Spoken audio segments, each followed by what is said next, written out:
Hello students. तो अभी हम आपका डिस्कस करेंगे क्लास 12th मैथ्स का प्रोबेबिलिटी चैप्टर, जिसकी एक्सरसाइज 13.2 के बारे में डिस्कस करेंगे। पहले हम जो डिस्कस करेंगे वो आपका बेसिक के बारे में डिस्कस करेंगे। तो इसमें जो स्टार्टिंग में आता है वो आता है इंडिपेंडेंट इवेंट्स। देखिए इंडिपेंडेंट इवेंट्स क्या होते हैं आपके पास। इसमें ना दो इवेंट्स होते हैं, ए और बी, दो इवेंट्स होते हैं। ठीक है, दो इवेंट्स होते हैं। तो इंडिपेंडेंस का मतलब होता है कि इन दो इवेंट्स के इंटरसेक्शन की जो प्रोबेबिलिटी है वो बराबर होती है probability of A multiply probability of B. ठीक है, तो ये जो होता है आपका, ये होता है आपका इंडिपेंडेंट इवेंट्स। ठीक है, अभी जो हम आगे डिस्कस करेंगे वो आपका डिस्कस करेंगे, इसके बीच में ना कुछ इंपॉर्टेंट फार्मूलाज आते हैं। तो अभी हम डिस्कस करेंगे आपका इंपॉर्टेंट फार्मूलाज के बारे में। पहला आता है probability of A union B. ये होता है probability of A plus probability of B minus probability of A intersection B. Second आता है आपके पास प्रोबेबिलिटी ऑफ ई नॉट। ये बराबर होता है 1 माइनस प्रोबेबिलिटी ऑफ ई। ठीक है, और जो प्रोबेबिलिटी ऑफ ई जो है वो बराबर होता है 1 minus probability of E not. और प्रोबेबिलिटी ऑफ ई नॉट और जो प्रोबेबिलिटी ऑफ ई है, इन दोनों का सम बराबर होता है 1 के बराबर। Probability of E not plus probability of E, ये इक्वल होता है 1 के। ठीक है, ये जो बेटा मैंने ऊपर साइन लगाया, ये नॉट का साइन होता है। ठीक है, चलो आगे देखते हैं।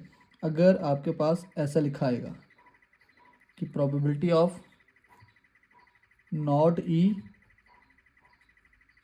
And not F. चलो देखो, जब भी एंड आएगा बीच में, तो एंड के लिए जो साइन लगता है वो लगता है आपका इंटरसेक्शन का। ठीक है, और आएगा बीच में तो उसके लिए साइन लगता है यूनियन का। ठीक है, इंटरसेक्शन और यूनियन। तो अभी यहाँ पे क्या आ रहा है, एंड आ रहा है ना बीच में। तो इसको पहले तो अगर ऐसे लिखा आएगा कि probability of not E and not F, तो इसका जो फॉर्मूला है, पहले इसको लिख लेते हैं कि लिखेंगे कैसे। नॉट ई मतलब ई और नॉट का साइन ये, एंड का मतलब इंटरसेक्शन का साइन, और नॉट एफ का मतलब एफ नॉट। ठीक है, अब देखो इसका क्या फॉर्मूला बनेगा। इसको हम लिख सकते हैं probability of E not, intersection है multiply probability of F not. ठीक है, अच्छा अब इसका क्या फॉर्मूला बनेगा प्रोबेबिलिटी ऑफ ई नॉट का, मैंने अभी लिखाया 1 minus probability of E multiply F not को क्या लिख सकता हूँ मैं, 1 माइनस प्रोबेबिलिटी ऑफ एफ। ठीक है, तो ये एक फॉर्मूला बन के पूरा रेडी होता है। ठीक है, नोट कर लीजिएगा बेटा। अच्छा उसके बाद 6 नंबर पे आता है आपका, अगर ऐसा लिखा आएगा probability of not E and F. ठीक है, तो इसका जो फॉर्मूला होता है, इसको हम लिखेंगे कैसे। पहले प्रोबेबिलिटी ऑफ ई नॉट बोला है तो ई के ऊपर नॉट का साइन, एंड का मतलब इंटरसेक्शन, और एफ एज इट इज़। तो अब इसको हम कैसे लिख सकते हैं, probability of E not, intersection को हम किस में चेंज हो जाता है, मल्टीप्लाई में प्रोबेबिलिटी ऑफ एफ, और इसको हम लिखेंगे 1 माइनस प्रोबेबिलिटी ऑफ ई और मल्टीप्लाई का साइन प्रोबेबिलिटी ऑफ एफ जो है वो एज इट इज़ रहने देंगे हम। ठीक है, चलो उसके बाद आता है 7th नंबर पे। 7th नंबर पे क्या आता है आपका,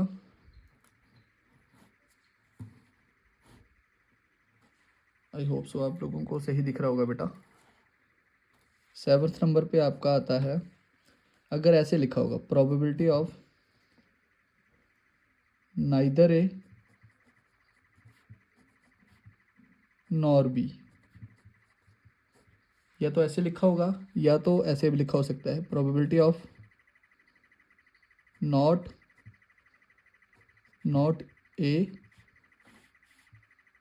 और नॉट बी। तो इन दोनों का एक ही मतलब होता है, ठीक है। तो ये दोनों को हम लिखेंगे कैसे? Probability of not A neither A की मतलब है, तो इसको हम लिखेंगे ए का नॉट, ठीक है, और नॉर, इसका मतलब होता है साइन किसका? यूनियन का, और बी का भी नॉट है, ठीक है। तो इसको हम लिखते हैं, ये किस में चेंज होता है? Probability of A intersection B पूरे का नॉट, ठीक है। और ये जो फॉर्मूला बनता है इसका, इसको हम लिखेंगे 1 minus probability of A intersection B, ठीक है। तो अब ये किस में चेंज होता है? ये मैंने अभी आप लोगों को बताया, probability of A intersection B बराबर होता है probability of A into probability of B. तो हम क्या लिख सकेंगे? 1 minus probability of A into probability of B, ठीक है। ब्रैकेट यहाँ पे लग जाएगी क्योंकि पीछे माइनस का साइन है, ठीक है। तो एक फॉर्मूला ये बन के रेडी होता है पूरा। आई होप सो आप लोगों को यहाँ तक कोई भी प्रॉब्लम ना हो बेटा।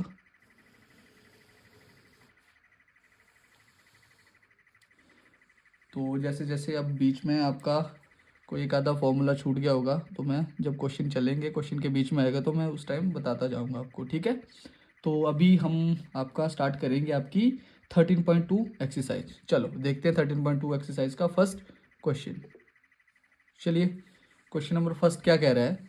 प्रोबेबिलिटी ऑफ ए दे रखा है 3/5, प्रोबेबिलिटी ऑफ बी दे रखा है 1/5, ठीक है। और फाइंड करना है probability of A intersection B. देखिए, तो आप लोगों को गिवन क्या दे रखा है, पहले तो वो लिख लीजिए।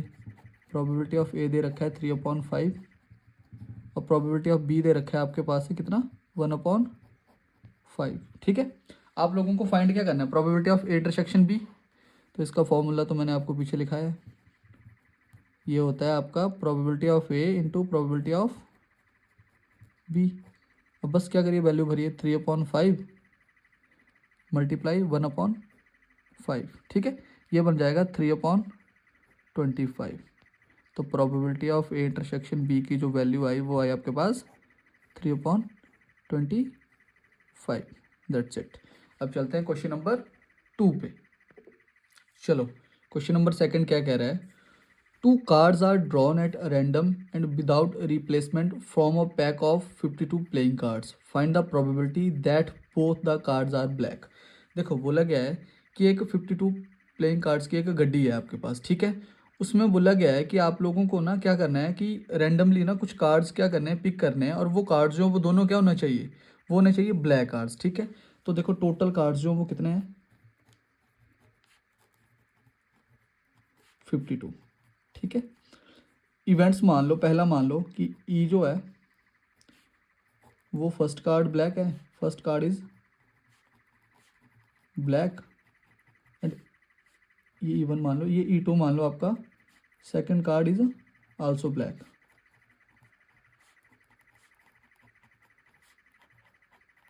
राइट। अच्छा देखो, आप लोगों को ये भी पता होना चाहिए कि ब्लैक कार्ड कितने होते हैं। तो ब्लैक कार्ड यहाँ पे लिख लीजिए, ब्लैक कार्ड्स होते हैं आपके पास 26, ठीक है।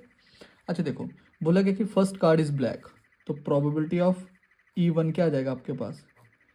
First card is black, black card कितने होते हैं? 26, और कितने में से होता है? 52 में से, डिवाइडेड बाय 52, ये कट करके आएगा 1/2, ठीक है।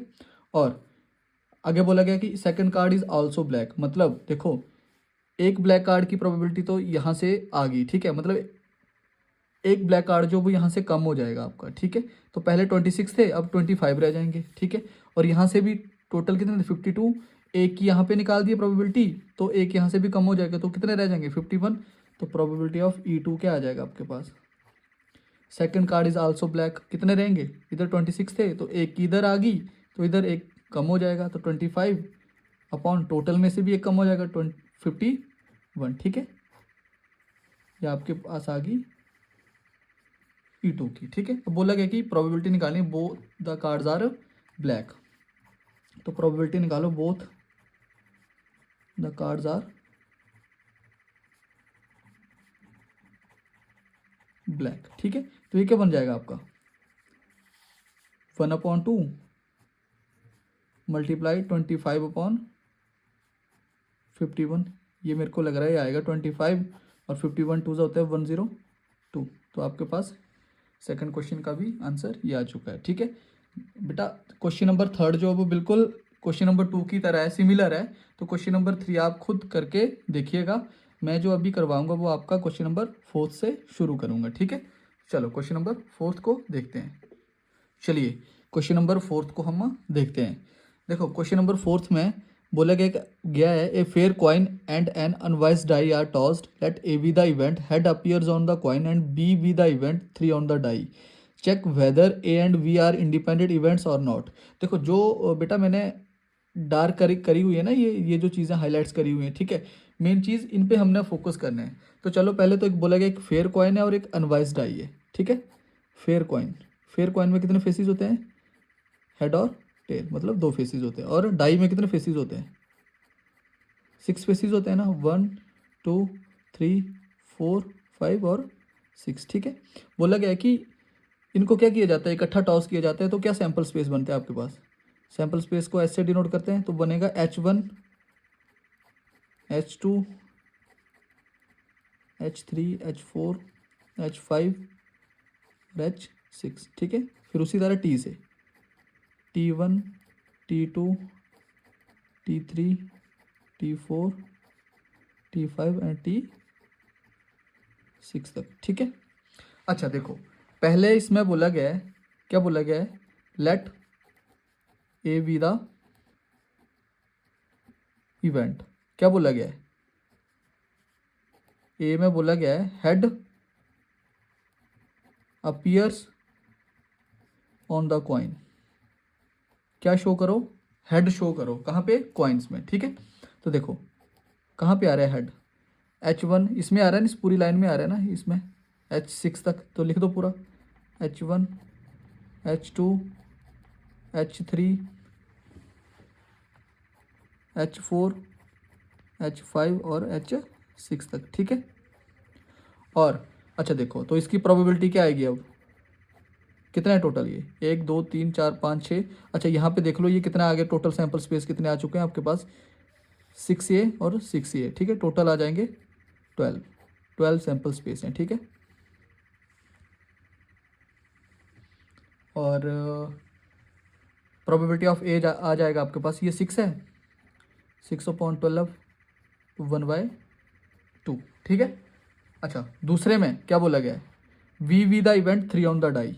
ठीक है, बी जो इवेंट इसमें क्या बोला गया, 3 ऑन द डाई। डाई में क्या शो करो, 3 शो करो। देखो तो डाई में 3 कहाँ कहाँ पे आ रहा है आपके पास, आपके पास आ रहा है, देखो इधर आ रहा है डाई में 3, एक इधर आ रहा है और एक इधर आ रहा है। तो क्या होगा H3 और T3। ऑलराइट, ठीक है, तो बेटा इसकी प्रोबेबिलिटी क्या आएगी बी की, ये आ जाएगी 2/12 1/6। ठीक है जी, अच्छा आप लोगों को एंड में बोला गया है, क्या बोला गया बेटा, कि चेक करो कि A and B are independent events और not. A and B are independent events का मतलब है कि चेक करो जो probability of A intersection B जो है वो बराबर है probability of A into probability of B के। मतलब इन दोनों का जो मल्टीप्लाई है क्या वो इसके बराबर है कि नहीं है। तो पहले हमें ए इंटरसेक्शन बी भी तो निकालना पड़ेगा। ठीक है, तो ए इंटरसेक्शन बी का मतलब है, दोनों में कॉमन देखो क्या क्या है, मेरे को लग रहा कॉमन जो है बेटा वो आप लोगों का H3 ही आएगा। तो इंटरसेक्शन बी में H3 कॉमन। ठीक है, तो probability of A intersection B क्या आ जाएगी आपके पास, 1/12। ठीक है, अब देखो, अब देखो इसकी जो प्रोबेबिलिटी आई वो 1/12 आई, तो इन दोनों को मल्टीप्लाई करके भी क्या 1/12 आएगा। तो लिख लेते हैं आपका probability of A into probability of B क्या आ जाएगा आपके पास, ए की प्रोबेबिलिटी देखो वो है 1/2 और बी की प्रोबेबिलिटी देखो 1/6। दोनों को मल्टीप्लाई करके क्या आ रहा है 1/12। तो हम लोग क्या बोल सकेंगे कि ये जो ए और बी है ये हमारे पास क्या है, इंडिपेंडेंट इवेंट्स हैं। क्यों, क्योंकि दोनों की लेफ्ट हैंड साइड और राइट हैंड साइड क्या आ रही है 1/12। तो एंड में लिख दो therefore A and B are independent events. ठीक है बेटा।